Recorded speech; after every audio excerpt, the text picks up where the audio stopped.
bahwa Roh Kudus itu adalah pribadi, saudara.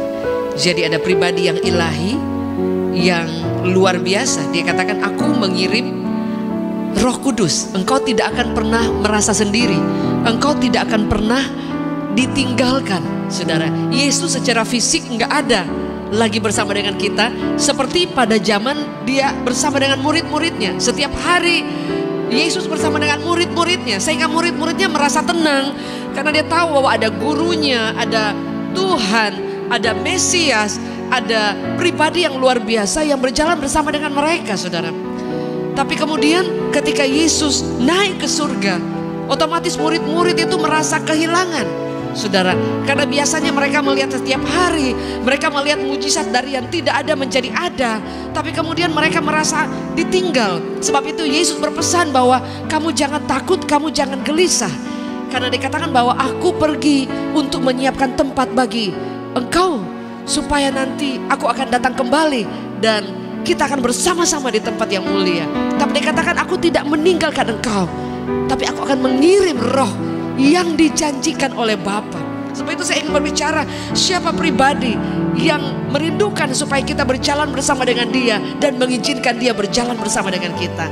Karena ada perbedaan antara ketika Tuhan ingin berjalan bersama dengan kita dan keinginan dia untuk kita berjalan bersama dengan dia. Tapi kalau hanya satu pihak, dia yang berjalan bersama dengan kita, sementara kita tidak ingin berjalan bersama dengan dia, saudara, akan menjadi sesuatu yang sangat berbeda ceritanya.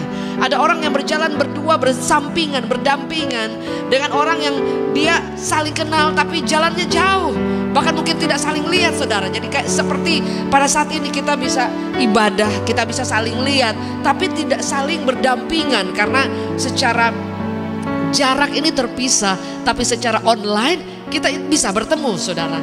Nah, ada perbedaan yang sangat signifikan ketika ada pribadi orang yang secara online dan onsite, yang dia berjalan bersama tapi kemudian dia berjalan bersama tapi hanya secara online. Sama, saudara, kita boleh berkata bahwa Roh Kudus itu menyertai kita, tapi apakah kita juga mau disertai oleh Roh Kudus? Kita boleh berkata bahwa kita anak Tuhan yang disertai, yang Roh Kudus berjalan bersama dengan kita, tapi apakah kita berjalan dekat dengan dia atau berjalan tapi jauh, tidak dekat dengan dia, saudara?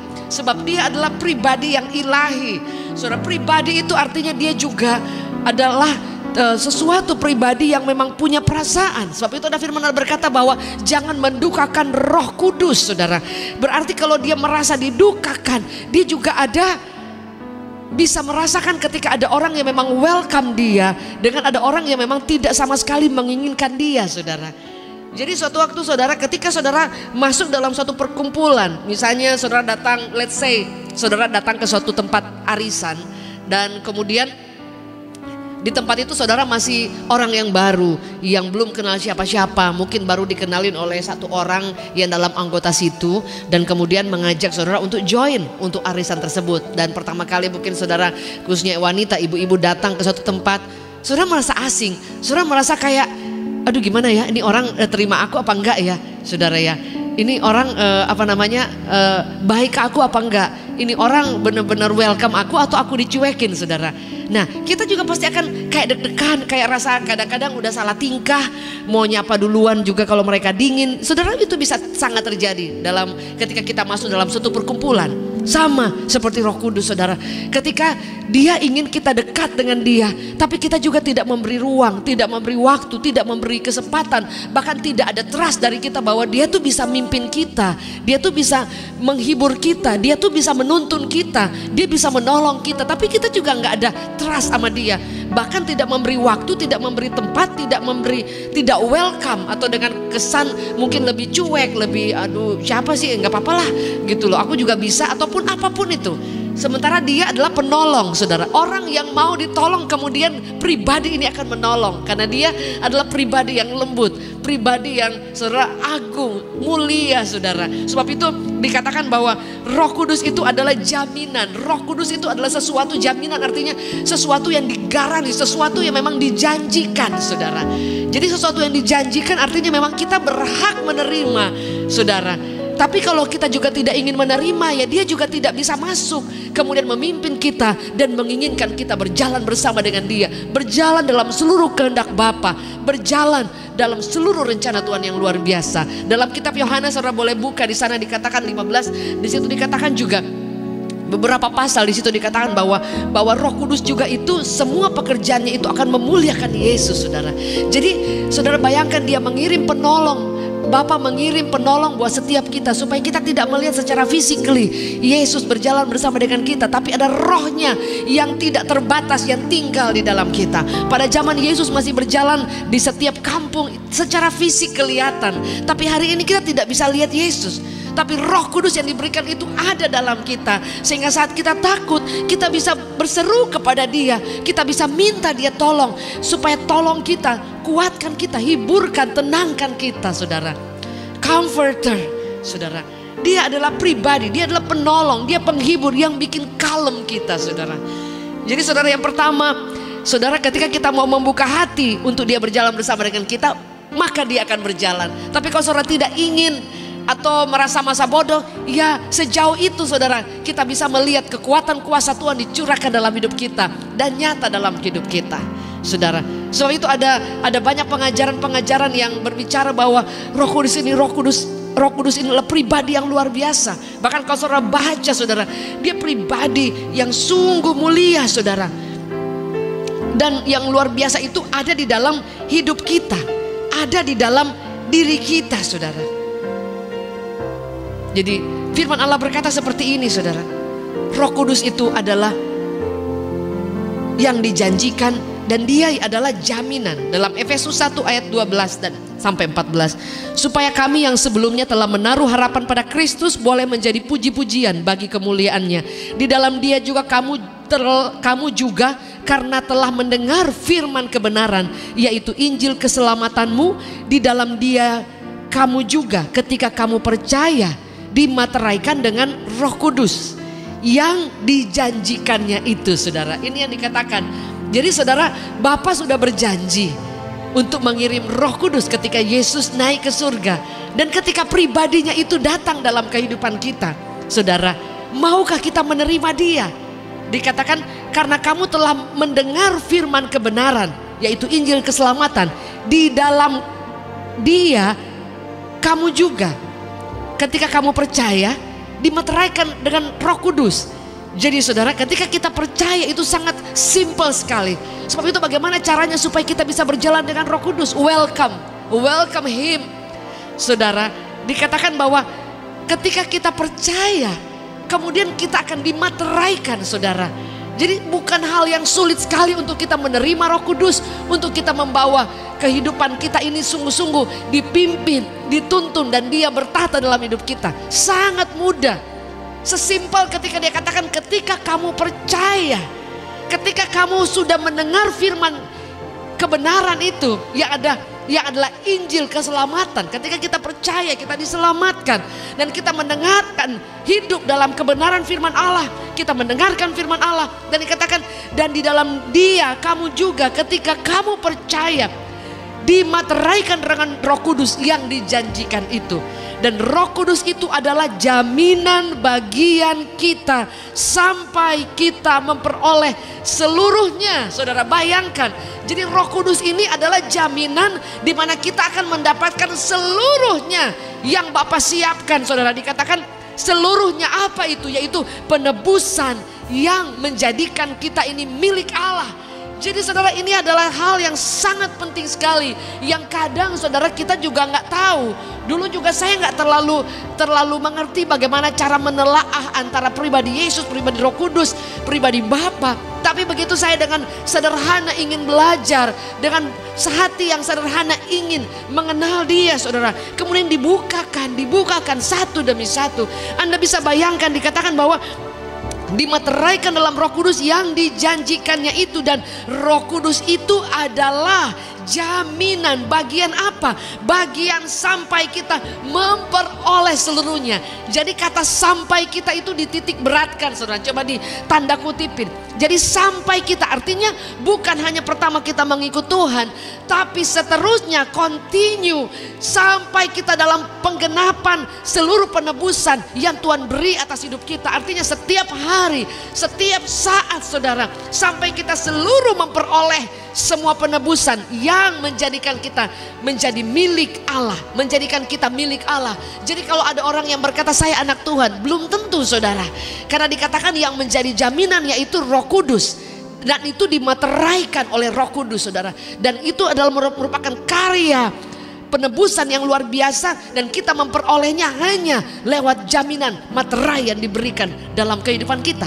Nah, bagaimana orang bisa memperoleh sesuatu yang dijanjikan? Contoh soal, ketika ada orang yang pada zaman dulu, saudara, dia punya harta karun, dia sembunyi di mana? Kalau pada zaman Mesir, saudara lihat, itu kerajaan-kerajaan ketika ditemukan ada penemuan-penemuan, aduh ada emas banyak sekali, aduh ternyata di dalam tanah yang sudah bertimbun-timbun penuh dari ratusan tahun, mungkin ribuan tahun, saudara. Kemudian ditemukan, oh ada penemuan di situ, ada kerajaan, bekas kerajaan, di situ banyak emas-emas yang benar-benar emas murni, sehingga boleh dikatakan harta karun, saudara. Nah, bagaimana caranya, saudara? Itu tidak sembarangan orang bisa masuk ke sana dan kemudian mengklaim itu punya saya. Itu ada prosesnya, ada regulasinya. Sama ketika ada seorang pribadi, dia kaya raya, mungkin raja pada zaman dulu, dan dia punya harta warisan, dan dia sudah suruh tulis harta karun ini, harta warisannya dia mau kasih ke anak-anaknya, ke orang-orang tertentu yang dia udah kasih warisan, dan situ ada materainya. Artinya ini sah hanya bagi orang yang tertulis namanya di situ. Kemudian orang datang yang nggak kenal, kemudian dia klaim dia berhak. Nggak mungkin, saudara. Karena materai itu adalah sah, itu adalah tanda di mana kita itu dapat cap bahwa ini sah, ini orang yang bisa masuk, ini orang yang bisa dapat harta karun ini. Sama Roh Kudus ketika kita terima Yesus pertama kali. Sebab itu ada banyak orang yang hanya berhenti sampai terima Yesus, dibaptis, sampai bisa melayani, tapi saudara tidak bergaul every day, bergaul dengan Roh Kudus. Please Him, izinkan dia. Saudara, nanti di terakhir saya akan share apa yang akan dia kerjakan dalam kehidupan ketika kita berjalan bersama dengan dia. Saudara, jadi saya katakan bahwa dia jaminan, dia materai. Bagaimana bisa saudara tidak pernah ada memiliki satu kepercayaan? Bahkan ada orang yang belum pernah menerima Yesus secara pribadi. Anda Kristen dari dulu tapi nggak pernah secara pribadi Anda menerima Yesus. Dan setelah itu Anda percaya akan firman Allah, hidup bergaul dengan firman Allah. Itu yang akan membuat dikatakan, karena firman yang telah kamu dengar, yaitu firman kebenaran, Injil keselamatan. Itu ketika kamu percaya. Jadi ketika kamu percaya, sesimpel itu, dimeteraikan dengan Roh Kudus yang dijanjikan itu, saudara. Sehingga kita akan diberikan materai, yaitu jaminan yang akan membuat kita bisa memperoleh seluruh penebusan ketika dia mati di atas kayu salib untuk menjadikan kita milik Allah. Jadi kalau ada orang sekali lagi berkata bahwa saya anak Tuhan, belum tentu, saudara. Tapi saya percaya jemaat Tuhan hari ini yang sudah mendengarkan firman Tuhan, Anda dan saya adalah milik kepunyaan Tuhan yang telah dimeteraikan oleh kuasa Roh Kudus ketika kita menerima Yesus, ketika kita percaya dan kita sungguh-sungguh welcome Him dalam kehidupan kita sehari-hari, saudara. Dan kemudian firman Allah berkata seperti ini. Jadi Roh Kudus itu adalah jaminan yang dijanjikan, dan Roh Kudus itu adalah materai. Artinya, saudara, sesuatu yang sah yang dijanjikan dalam hidup kita itu pasti digenapi. Dan saudara, bagaimana caranya supaya kita bisa benar-benar hidup dituntun oleh Roh Kudus, saudara? Jadi dia pribadi dan dia juga bisa menuntun kita. Jadi menuntun itu artinya ada conversation, ada pembicaraan. Tidak mungkin, saudara, kita dituntun kita nggak pernah dengar apa-apa, saudara. Ini pelajaran Roh Kudus sebenarnya luas sekali, saudara. Ya mungkin harus berapa sesi, tapi secara simpel saya ingin membawa setiap kita untuk bagaimana caranya. Pertama, ketika kita sudah menerima dia dalam hidup kita dan kita sudah percaya dan kita dimeteraikan, dan kita ini benar-benar yang sudah ahli waris janjinya, penebusan itu, dan kita sedang berjalan untuk memperoleh seluruhnya, bukan setengah. Bagaimana caranya? Berjalan bersama dengan dia setiap saat, berjalan bersama dengan dia setiap saat. Saudara, firman Allah berkata, saudara, kalau baca firman Tuhan dikatakan bahwa dikatakan dia akan menuntun kita dalam seluruh kebenaran. Nah ini salah satunya saudara. Saya katakan bahwa tidak mungkin dia berbicara tapi kemudian tidak ada conversation. Kadangkala kita berpikir kekristenan kita itu hanya satu arah. Kita minta, kita berdoa, kita klaim, kita dengar orang khotbah, oh iya buat kita itu ya, oh buat kita. Tapi saudara-saudara nggak pernah memberikan hati atau telinga benar-benar dituntut oleh Tuhan. Tuntunan Tuhan itu bisa lewat firman Tuhan, udah pasti saudara. Bisa lewat sharing firman Tuhan online seperti ini. Kemudian bisa juga Tuhan pakai dengan orang-orang di sekeliling kita saudara. Dia bisa pakai segala cara untuk berbicara kepada kita. Dalam Ayub 33 dikatakan Tuhan bisa membuka telinga kita pada waktu malam dan dia berbicara lewat mimpi, hayal, penglihatan. Dia bisa lakukan itu. Dan dalam firman Allah dikatakan pada zaman terakhir Tuhan akan mencurahkan kuasanya, rohnya, dan dikatakan dia juga akan memberikan penglihatan. Dia akan dikatakan orang-orang Tuhan bisa mendapat mimpi saudara. Dan saudara lihat ada contoh kasus, contoh kisah Yusuf ketika dia Yusuf dan Maria ketika dia mau melahirkan saudara, dikatakan dia dinyatakan lewat mimpi untuk jangan lewat sana tapi lewat sini saudara. Sama juga waktu orang-orang Majus ketika mereka hendak mencari raja yang disuruh oleh Herodes saudara. Kemudian ketika mereka sudah bertemu dengan Yesus dan ada mimpi yang diberikan, ada petunjuk yang diberikan supaya jangan lewat sana, lewat sini aja. Artinya Roh Kudus berbicara saudara. Saudara, dia bisa berbicara dengan cara audible, bisa berbicara dengan kita ada impresi dalam hati kita. Dia juga bisa berbicara lewat firman Allah ketika kita baca, dan firman itu seperti hidup menegur kita, mengingatkan kita atau menguatkan kita. Dia juga bisa lewat orang. Tuhan bisa pakai siapa saja untuk menjadi titik singgung untuk dia berbicara saudara.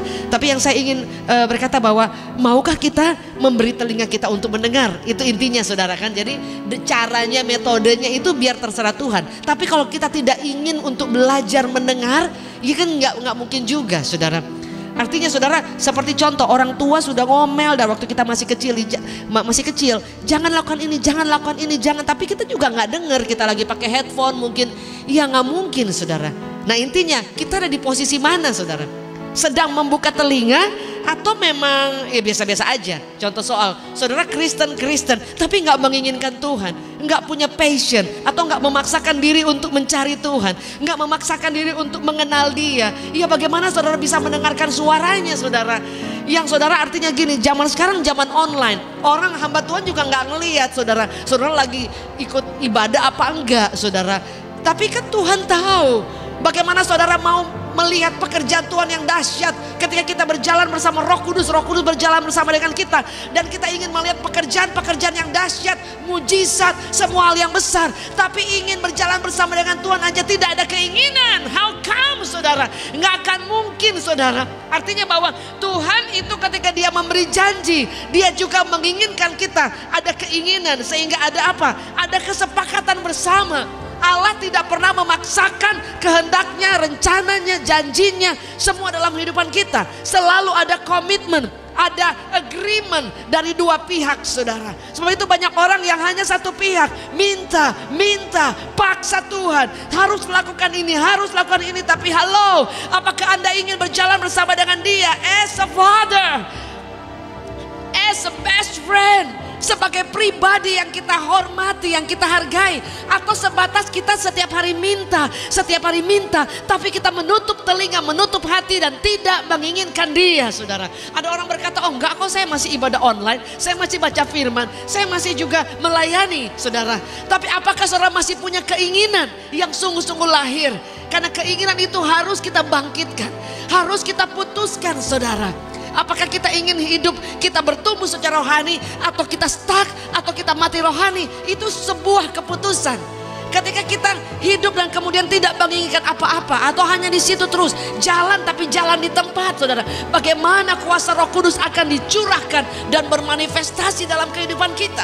Harus ada keputusan, harus ada keinginan. Yang pertama saya katakan bahwa ketika kita percaya menerima Dia sebagai Tuhan dan Juru Selamat, dan kita mendengarkan firman Allah yang kita baca tadi, kemudian dimateraikan oleh kuasa Roh Kudus, dan kemudian Dia memberikan apa yang dijanjikan. Dan kemudian dikatakan bahwa sehingga kita akan terus berjalan dalam pengenalan, dalam berjalan dalam seluruh penggenapan penebusannya itu sampai seluruhnya digenapi saudara.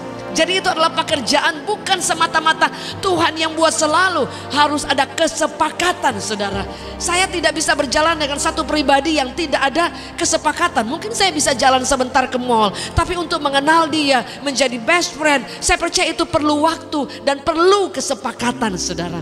Sama ketika saudara menginginkan dia untuk berbicara, ketika saudara menginginkan dia untuk menuntun hidup kita, untuk take over all our lives, untuk memimpin seluruh area hidup kita, keluarga, pekerjaan, untuk mengoreksi kita. Kalau saudara baca dalam Timotius berkata seperti ini, bahwa firman Allah itu artinya yang diilhamkan oleh kuasa Roh Kudus, itu berkuasa untuk menegur, mengoreksi, saudara. Hari ini banyak orang begitu dengar firman Tuhan, wah dia mah negur gua gitu. Wah ini mah sengaja untuk nyolot-nyolot, dan mungkin ini kayaknya agak-agak ada pesan sponsor dan yang lain, saudara. Jadi kadang-kadang kita berpikir firman yang kita pelajari itu adalah hal-hal yang memang ada hubungannya lebih bukan kepada itu memberi makan rohani kita. Bahkan ada orang, ya ampun itu mah saya udah dengar dari kapan hari. Padahal saudara, Anda baca puluhan kali, ribuan kali pun satu ayat, itu Roh Kudus bisa mengilhamkan dengan berbagai cara, kekayaan yang luar biasa, saudara. Jadi karena itu adalah dikatakan firman itu adalah Allah sendiri. Anda bayangkan, jadi kayak kita tuh lagi makan apa yang memang yang pribadi Allah yang akan diberikan kekuatan, saudara. Nah, berbicara dengan ketika kita sudah menerima dia, kemudian kita mengizinkan dia, saudara. Dan ketika kita ada kesepakatan untuk mengizinkan dia, engkau boleh ambil alih, engkau boleh berkuasa atas seluruh hidupku. Nah, di situ saudara akan melihat di mana dia benar-benar berdaulat sepenuhnya. Saudara akan mulai melihat, saudara, Tuhan mulai memberikan kita kepekaan, Tuhan mulai memberikan kita keinginan untuk berdoa, dan kita putuskan saya mau. Tuhan mulai memberikan kita iman yang kuat, padahal saudara udah mau drop kemana-mana, saudara. Artinya masalah kiri kanan, udah gak tahu jalan apa. Tapi kita kemudian minta, Tuhan tolong aku. Dia mengirimkan kekuatan yang baru. Roh Kudus itu penghibur. Saya banyak kali ketika saya dalam keadaan susah atau bingung atau takut, saya bilang, Roh Kudus tolong saya, hiburkan saya. Tolong saya sedih banget, saya drop sekali, saya rasanya gak kuat, hiburkan saya. Dan saya juga bisa merasakan, kok tadi rasanya drop sekali ya, tadi rasanya gimana gitu, kok kayak ada pengharapan ya, kok tiba-tiba ada kekuatan, saudara. Saudara akan mulai.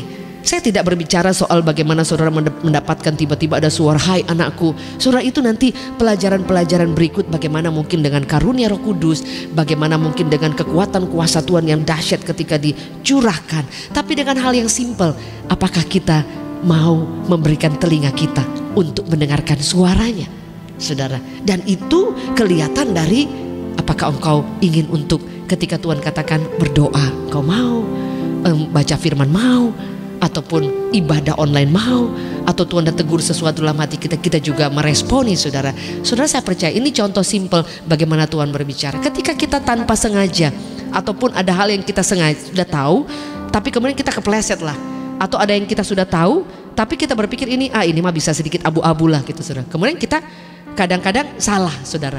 Saudara, Roh Kudus itu pasti akan berbicara. Nah, ketika ada suara yang lembut berbicara, kamu tadi salah, kamu nggak boleh seperti itu, saudara. Respon pertama kita, aduh tadi aku salah ya. Kita mulai ada rasa feeling guilty, Tuhan ampuni aku Tuhan, tadi aku salah. Kita langsung berdamai dengan Tuhan. Tapi suatu waktu ketika kita melakukan kesalahan tapi kita mengabaikan suara itu akan pelan-pelan hilang, pelan-pelan hilang, pelan-pelan sampai gak kedengaran lagi, saudara. Karena pribadinya itu pribadi yang lembut dan dia tidak pernah memaksa, saudara. Sebab itu Bapak Ibu Saudara, maukah saudara mau berkata, Tuhan berikan aku hati yang lembut supaya aku bisa mendengarkan suaramu. Aku ingin kau buka telingaku, jelikan mataku, lembutkan hatiku supaya aku bisa mendengarkan suaramu. Dan bukan hanya mendengar, tapi aku mau mentaati seluruh rencanamu dan kehendakmu, saudara. Jadi saya percaya sekali bahwa Tuhan ketika dia mencari pribadi, dia mencari pribadi di mana dia akan ingin berdiam dalam kehidupan kita, saudara. Dan dia menemukan kita amazing, luar biasa. Saudara akan melihat, saudara, ada banyak hal yang kita rencanakan A, B, C, banyak banget. Kemudian ketika Roh Kudus ambil alih, dia mulai berbicara dan kita mulai taat. Dan Tuhan mulai intervensi dari surga, mulai turun dalam kehidupan kita. Sehingga setiap hari kita boleh melihat, kadang kita gak mampu, kok kita dimampukan. Kadang kita gak kuat, kok kita dikuatkan, saudara ya. Saya sedikit bersaksi beberapa waktu lalu, makanya saya nyanyi kadang masih gatel. Tadi tuh suka nyangkut-nyangkut karena baru sembuh dari COVID, saudara ya. Jadi kadang nyanyi tuh nyangkut, gatel, jadi agak-agak susah gitu. Tapi kadang bisa gitu. Tapi saya ya udahlah, nggak apa-apa, dibikin biasa aja gitu. Dan puji Tuhan sudah pulih ya. Saya nggak bersaksi tentang bagaimana ngelewatin COVID kemarin, mungkin next time. Tetapi intinya, saudara, ketika saya mengalami banyak hal dalam kehidupan ini, saudara, mungkin banyak orang yang nggak tahu. Apakah orang yang mungkin saya diberi kesempatan melayani Tuhan, berkhotbah, nyanyi, apakah saya juga mengalami masalah-masalah yang besar? Saudara, until now, sampai hari ini ada banyak hal yang dialami. Ada banyak hal yang di luar yang saya pikirkan terjadi, dan itu bertubi-tubi, saudara. Dan banyak kali saya gak mampu. Apa yang saya lakukan? Dalam hati suka ada yang kayak kasih tenang, kamu jangan takut, kamu jangan takut. Dan saya bilang, Tuhan, kalau saya ada salah di bagian mana, kasih tahu ya. Karena mungkin takutnya saya nggak dengar, atau saya mungkin kurang peka. Saudara, itu artinya saya mau katakan, pertama kita menerima dia, tahu dulu siapa pribadi ini. Kemudian kita menerima dia ketika kita percaya, dan kemudian kita mempercayai bahwa janji itu buat kita. Dan kemudian tadi kita welcome dia sepenuhnya, terima dia, saudara. Dan kemudian ketika kita terima, ada bagian kita, ada respon. Gak mungkin, saudara ya, pasti ada kelihatan. Dan ketika kita mulai ingin berjalan, saudara, ingin berjalan, miliki hati yang mau diajar. Itu salah satu modal yang luar biasa, saudara. Hati yang ingin diajar. Daud, dia berkali-kali dia mengalami titik terpuruk, terendah dalam hidupnya. Tapi saudara, dia ketika ada nabi yang menegur dia bertobat. Dia bahkan selalu bilang, Tuhan ampuni aku, Tuhan jangan ambil rohmu, semua. Jadi saudara, bagaimana caranya yang paling sederhana untuk mendengarkan suara Tuhan? Saya katakan tadi, kita bergaul dengan Tuhan, baca firman, berdoa, dan yang lain, memberi hati, membuka telinga. Tapi saudara, yang paling sangat penting, miliki hati yang lembut.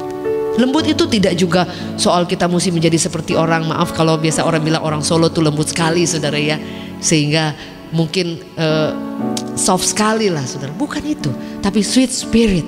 Artinya, saudara, kita mudah untuk ditegur oleh Roh Kudus, mudah untuk diingatkan, mudah untuk diberitahu. Karena kadang-kadang kita udah sibuk atau nggak, atau kita pura-pura sibuk atau pura-pura nggak dengar. Kadang kita udah tahu tapi kita anggap remeh. Tapi Tuhan sudah berbicara ulang-ulang, baik lewat firman, lewat mimpi, lewat orang-orang tertentu. Dia sudah kirim banyak utusan, tapi selalu saudara mengeraskan hati. Tuhan sudah bilang jangan lakukan itu. Nah, ulang-ulang dari cara yang lembut, dari cara yang kalem, dari cara yang mungkin kadang udah ada teguran-teguran. Kadang dia sudah memulai untuk supaya ambil atensi kita, supaya kita ngeh, kita sadar.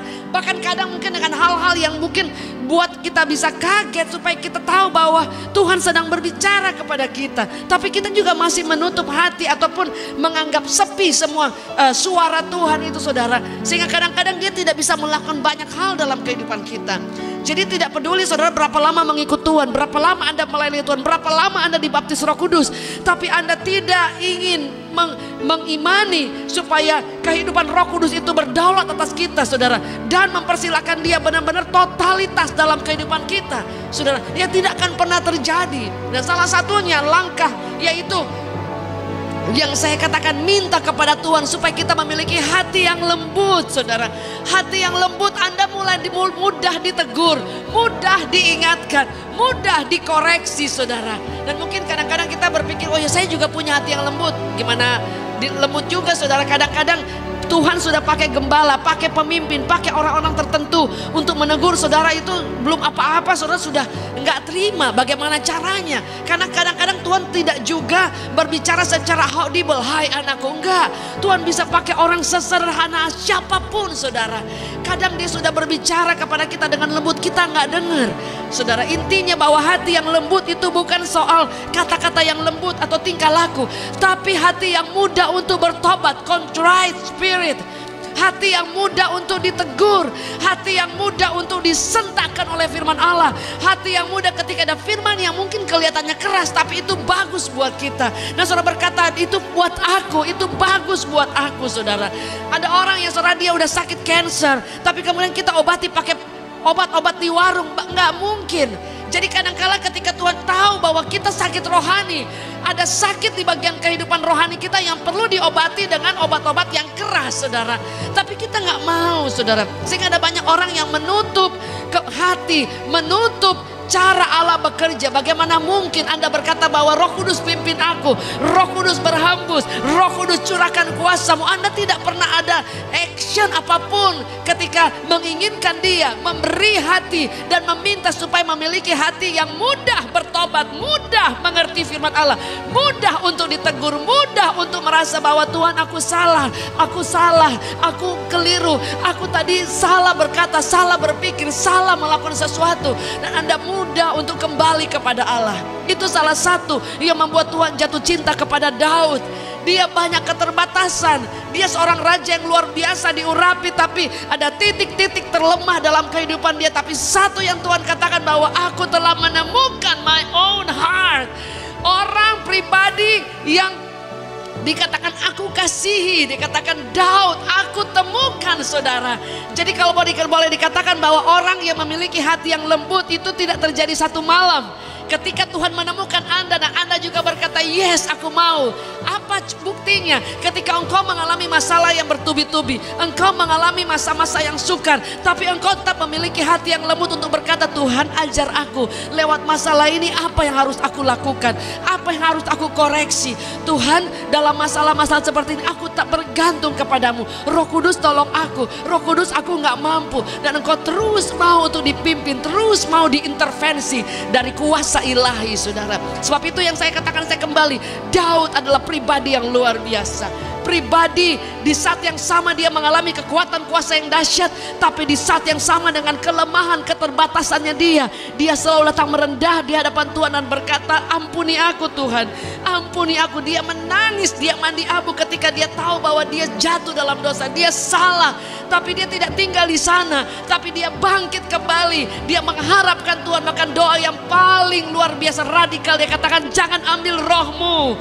Dia bisa berkata, Tuhan jangan ambil kekuasaanku, jangan ambil tahtaku, tolong nanti orang rakyat meninggalkan aku. Dia tidak berdoa seperti itu, tapi dia berdoa, jangan ambil rohmu. Karena dia tahu bahwa secara fisik dia bisa menjadi raja, secara fisik dia bisa melakukan apa saja, tapi tanpa urapan, tanpa Roh Kudus, tanpa Allah di dalamnya, dia tidak bisa melakukan apa-apa. Sama dalam kehidupan kita, ketika kita tahu bahwa Tuhan yang memiliki hidup kita dan kita mengizinkan dia bekerja sepenuhnya, dan benar-benar dia bisa koreksi kita, dia bisa tegur kita, dia bisa kasih warning kepada kita, dan kita menerima. Itu artinya kita menjadikan dia raja, kita menjadikan dia segala-galanya. Sehingga firman Allah yang kita baca tadi bahwa sampai kita memperoleh seluruh karya penebusan seluruh saudara. Dan kemudian dikatakan, kemudian kita boleh dikatakan hak milik untuk menjadi anak Allah itu benar-benar sah. Anda dan saya hari ini, berapa di antara saudara di masa musim pandemi ini, tapi Anda berkata, Roh Kudus ampuni aku mungkin banyak kali cuekin, aku banyak kali enggak mengizinkan engkau bekerja, aku banyak kali hanya menjadi Kristen saja, even sudah melayani, tapi kita tidak memberi waktu, tidak memberi hati, dan tidak mengizinkan Tuhan intervensi. Mungkin kadang kita kelihatannya Kelihatannya kita mengikut Tuhan, tapi kita sedang memiliki hati yang keras, tidak mau dikasih tahu. Berulang-ulang Tuhan udah kasih tahu, jangan jalan ke sana nak, di sana berbahaya. Tapi kita terus saja. Sekali dua kali dia kasih kesempatan, sekali dua kali dia bisa kasih mujizat pertolongan, tapi kadang-kadang tidak selalu. Karena firman Allah berkata bahwa anak yang dikasih juga dia akan didik, dia akan ajar, supaya kita tahu bagaimana kita mesti kembali kepada pemilikan Tuhan yang menjadi pemilik hidup kita, saudara. Hari ini berapa di antara saudara yang mau sepakat untuk berkata, Roh Kudus aku mau, bukan hanya menjadi Kristen, tapi mengingat seluruh penebusan itu harus menjadi bagian hidupku dengan jaminan yang telah diberikan oleh Bapa, yaitu Roh Kudus. Dan engkau mau menerima dia sebagai pribadi. Talk to him, menghargai dia, dan belajar memiliki hati yang lembut untuk berjalan bersama dengan dia.